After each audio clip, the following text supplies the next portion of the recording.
Hi, I'm Dr. George Yancey. Let's shatter some paradigms.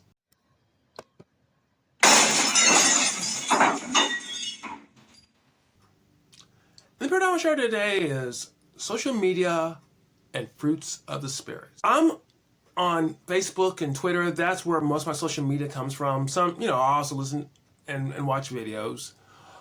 But Facebook and Twitter, or X, if you want to call it that way, those are mediums where we try to communicate with one another. We try to comment on posts. And so I find that more interesting. Something like Instagram just doesn't do it for me. And in both situations, you have people who are influencers. People who try to influence others. Particularly in X, you have considered Christian influencers who are promoting their ideas. And I know this more so because of who I am. I'm sort of caught up in their circle, and so I see their posts all the time from different influencers. I'm not going to name anyone in these videos because I don't want this video to be about a particular person that I'm critiquing. I want it to be about taking introspection into these influencers. So I'm really not talking to the people who are doing the influencing. I'm talking to the people who are being influenced. What I want to argue is that as you're being influenced, think about whether or not this is not just something that entertains you or is useful, but does it help you to grow spiritually? One of the things I would say is that if you're following a social influencer and that person has never encouraged you or inspired you in some way to grow spiritually, but what they have consistently done is enrage you in anger, especially political anger, find a different influencer. Seriously. That person's not good for your growth, not good for your faith, not good for your maturity. One way to think about this is the fruits of the Spirit. You know the fruits of the Spirit: love, joy, peace, patience, joy, goodness, kindness. Are we developing fruits of the Spirit? Now, clearly you can't do this with every post, and you may not be able to develop all of them in your whole career as an influencer. But should not at least sometimes,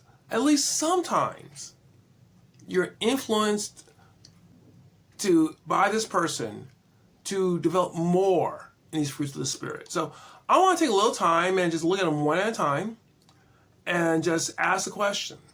I want you to ask a question. The person I listen to the most, be it on Twitter or Facebook, who I'm reading their stuff and I'm getting good ideas, are they doing these things to help me to grow in the fruits of the Spirit?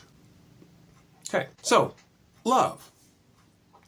Does this person help you to engage in having a more loving attitude towards others? And does this loving attitude, is it restricted only to people who are like you? In other words, if I follow an influencer and they make me feel loving towards other African Americans, but never help me feel loving towards non-African Americans, that kind of doesn't count. It's easy to love people that we like. Does this person challenge you to love people, to see people as image bearers, and to strive to love them as if God would love them? If they do, sometimes, once again, not every single post, but if they do that sometimes, that's a worthy influence to have. If they never do that, that's a question worth thinking about. Even if they don't succeed, if they're not trying to do that, think about this. Joy. Do you come away from this influencer with joy? Do you come away, and by joy, I'm not talking about just being happy, but a sort of an inner joy, an inner feeling towards, things are going to be good, things are going to be right. Even if they're not right now, in the long term, in the heavenly context, things will be right. Do they influence a sort of joy that's beyond circumstances? Or are they tying circumstances instead of joy, you feel anger? What are they doing for you? Well, how do you feel after you read them? Are you angry or is there some joy? Once again, not every single post needs to do that, but does that happen at least some of the time? Peace. Does this person bring peace in your life? Or do you feel more turmoil after you listen to this person? Is this person driving you towards, and I don't mean by a total absence of conflict, but even when there's conflict, that you have a certainty, a peace, that you reside in the Lord. That this person has helped calm your spirit somewhat. Or are they agitating your spirit? Patience. Does this person encourage you to be patient with others?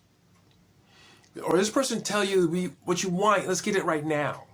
What we want, let's get it right now. Is this person willing to seek out the process? Let the process work out, to have patience? Or is this person rushing you, making you rush, making you think about what you should do to get what you want as soon as you want? Does this person give you patience where you can learn the lessons that God would have you to learn while you're waiting for him? Kindness.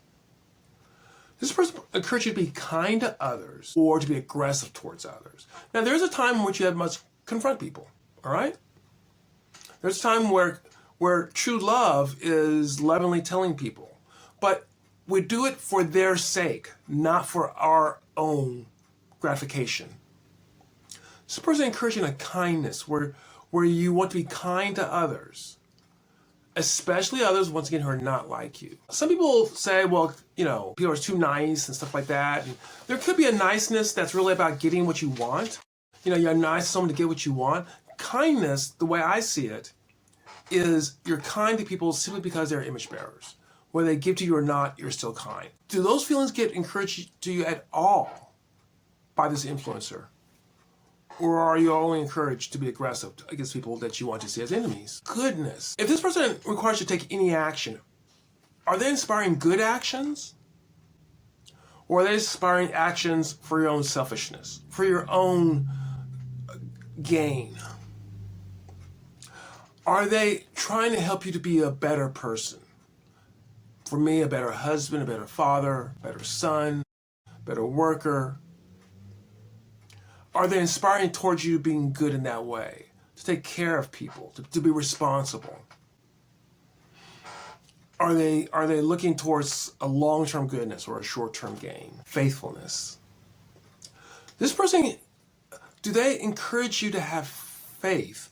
Not just faith in Christ, which of course is important. I hope they encourage you to do that. But faith that eventually God is in control. Or is the person, making you all worried that we got to take action or else everything's going to fall apart?